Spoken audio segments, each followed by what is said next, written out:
일단 이거는 업무 지시를 하는 사람의 문제이기도 해. 네가 업무 지시를 줬으니까 내가 제대로 못한 거 아니야?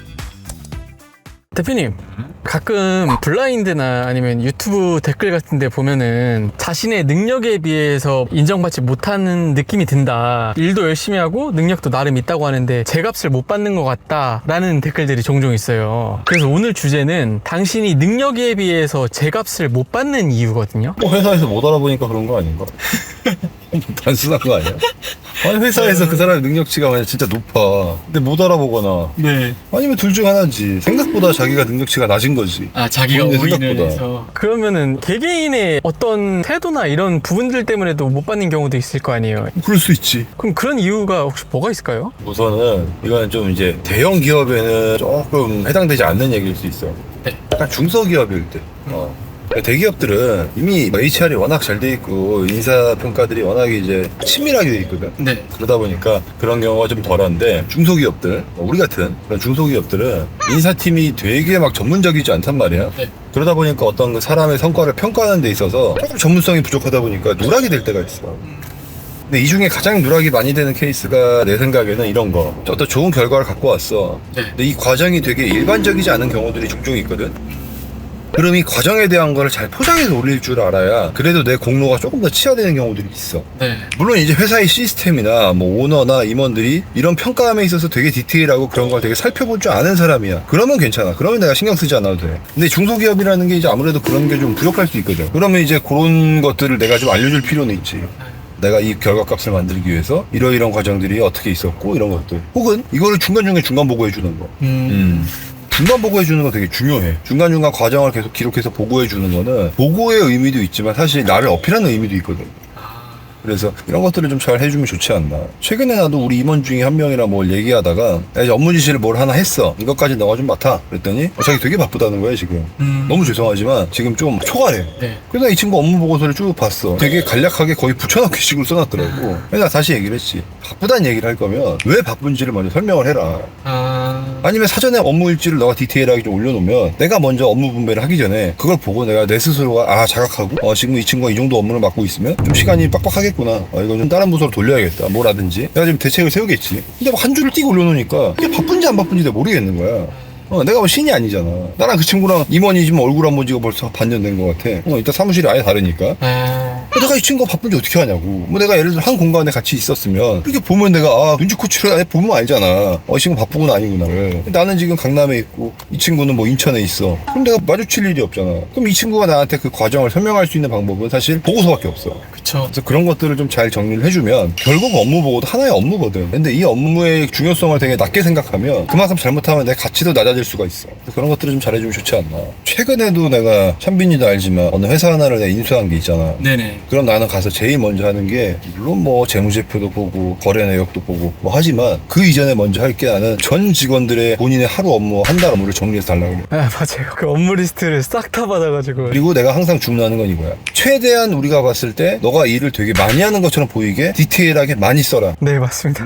그래야지 이게 우리가 실수를 안 한다. 하다못해 뭐 아침에 종이컵을 바꾸면 그것도 써. 그것도 어쨌든 매일 내가 오늘 로테이션으로 오는 어떤 하나의 업무니까 누군가는 해야 되는 일이고 그렇게 해서 전 직원들이 하고 있는 업무를 다 받은 다음에 거기서 좀 정리를 쭉 해주는 거지. 이거는 이 직원들이 할 게 아니야. 혹은 이런 거.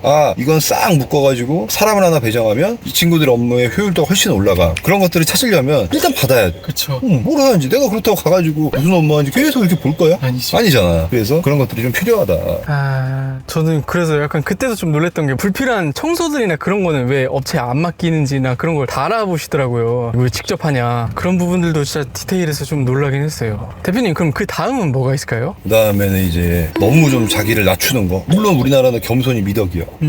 하지만 너무 과하면 간혹 가다가 정말 이거 낮게 보는 사람들이 있어. 되게 주의해야 될 것 중에 하나인데 다만 이런 거는 이제 시간이 지나잖아. 네. 혹은 이 사람이 이제 떠날 때가 되면 그때 이제 아니었구나가 밝혀져. 시간이 해결을 해주긴 해, 어떤 형태로든. 네. 근데 그 시간 동안이 내가 되게 괴로울 수 있다는 거지. 그래서 만약에 내가 지금 처해 있는 어떤 조직이나 오너나 상사가 너무 겸손을 강조했을 때 이걸 되게 낮게 본다 이 사람이, 그럼 조금 내 어필을 해줄 필요가 있어. 어떻게 보면 어필도 중요한 수단 중에 하나네요. 특히나 이제 그런 게 있어. 이게 대기업들이야 좀 다르지만 중소기업들은 인사팀이 사실 좀 주먹보기식인 경우가 경우가 많거든. 네. 그걸 이제 뭐 대기업을 따라하려고 이런저런 시스템을 갖추긴 하지만 그럼에도 불구하고 중소기업은 조금 부족할 때가 있어.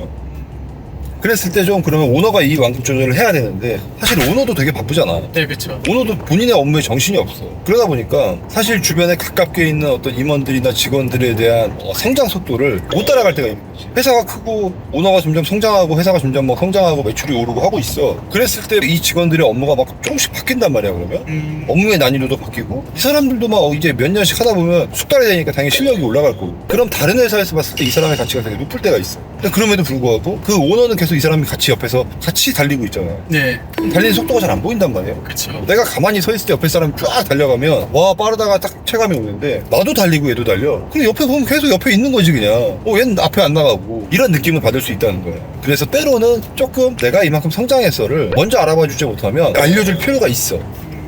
어떻게 보면 그 직원이 한 부분을 지탱을 크게 해주고 있는 걸 수도 있는데. 그렇지. 그래서 그런 케이스들이 가끔 있지. 이제 한 조직에서 오랫동안 있다가 다른 조직에 스카웃이 왔는데 되게 높은 연봉으로 가져가. 네. 그 얘기는 이 친구가 그만한 가치가 있다는 얘기거든 지금. 근데 그때 가서 잡으려면 잡히나? 이미 이 친구는 이직할 준비를 다 하고 마음은 마음대로 상하고 나의 가치를 몰라주는 이 새끼는 필요가 없어. 좋은 사람으로 가야지 이제. 이런 마음을 이미 다 먹고 있는 상태에서 이제 체크해보니까 이 사람의 가치가 올라갔네? 이제 오너가 막 잡으려고 그래. 이게 잡히냐고. 이미 늦었지. 그래서 중간중간 계속 스스로가 체크할 기회가 좀 필요한데 만약에 이걸 잘 못해 이 조직이. 근데 내가 이 조직에서 당장 떠나긴 싫어 그러면 나에다 어필을 좀 해줄 필요가 있지. 그러면은 대표님 다음은 뭐가 있나요? 그리고는 뭐 이런 거 이제 업무 지시를 했는데 네. 일단 이거는 업무 지시를 하는 사람의 문제이기도 해. 무슨 말이냐면 업무 지시를 하는데 내가 잘 그 의도를 파악하지 못한 거지. 네. 제대로 파악하지 못한 상태에서 그냥 진행을 해버리는 거야. 근데 이거는 첫 번째로는 업무 지시를 한 사람의 문제이기도 하다는 거야. 그 사람이 좀 더 디테일하고 정확하게 전달해주면 그러면 전달받은 사람이 이제 그거를 깔끔하게 수행을 하겠지. 네. 근데 우리가 현장에 있다 보면 그러지 못하는 사람이 훨씬 많아. 그렇죠. 나도 마찬가지야. 업무 지시를 했을 때 어떻게 하고 무엇을 위해서 하고 이런 것들을 좀 디테일하게 해주면 업무 지시를 받은 사람이 좀 편안하게 가겠지. 근데 그렇지 못한 경우가 현실적으로 많단 말이야. 나 역시도 그렇고. 그랬을 때 이 의도를 정확하게 파악하지 못하고 내가 이 업무를 마무리를 다 지으려고 하다 보면 두 번이라는 상황이 생기고 그리고 되게 신뢰를 잃어. 업무 지시를 하는 사람이 업무를 되게 디테일하게 지시하지 못할 정도의 사람이면 이 업무가 잘못됐을 때 그걸 이해하지 못하는 사람인 거야. 너는 왜 이걸 못 알아쳐먹지? 이렇게 생각하는 사람인 거야 이미. 그렇기 때문에 이 신뢰를 자꾸 잃어. 얘는 좀 업무 지시를 잘 못 알아듣는구나. 그리고 생각하지. 왜 안 물어보는 거야? 물론 이 지시를 받은 사람 입장에서 짜증이 나지. 네가 업무 지시를 줬으니까 내가 제대로 못한 거 아니야? 왜 안 물어보는 거야? 라고 했을 때 물어보면 네가 짜증내잖아 라고 생각할 거란 말이야. 근데 그럼에도 불구하고 체크는 해야 돼. 결국 내가 고생하지 않으려면. 그렇죠. 그리고 내가 내 신뢰를 떨어뜨리지 않으면. 아니면 중간보고로 계속 디테일하게 해주세요. 나 지금 이 방향으로 가고 있어. 나 지금 이렇게 네가 시킨 대로 하고 있어. 맞니? 나 지금 이렇게 좀 알아보고 있는데 너가 이거 알아보라는 거 맞아? 라는 걸 중간중간 알려줄 필요가 있어. 끝내놓고 나서 보고 없이 마지막에 딱 결과물을 갖고 왔을 때 이게 미스가 나 있으면 서로 되게 짜증나는 상황이거든. 그리고 그게 자칫하면 업무는 이 사람 잘 못하네? 라는 오해를 좀 받을 수 있다는 거지.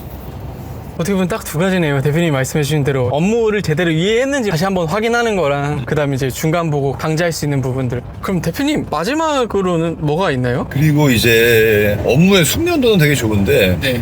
업무를 대하는 태도가 되게 불성실한 사람들이 가끔 있잖아. 이게 생각보다 또 많다? 그러니까 이제 많은 직원을 두고 있는 오너들이랑 같이 소통을 하면서 내가 느끼는 거는 어디나 이게 똑같더라고. 일을 되게 잘하는데 불성실한 사람이 꽤 있고 또 되게 성실한데 답답하게 일을 하는 사람들이 꽤 있어. 이 비중이 되게 꽤 있더라고. 그럼 당장에는 회사가 성장하는 초기 과정에서는 사실 사람이 불성실해도 일을 너무 잘하면 쓰는 케이스들이 있어. 특히 영업직이 필요할 때는 거의 10중 8구야. 근데 장기적으로 회사가 성장할 때 이런 사람들이랑 계속 같이 가기가 쉽지 않거든. 어떤 부분에서요? 성실도라는 거는 사실 업무의 숙련도보다 훨씬 더 중요해. 그걸 회사가 장기적으로 다 알고 있어. 그럼 뭐냐? 그걸 참는 거야 그냥. 오너가 당장 너무 필요해 이 사람이.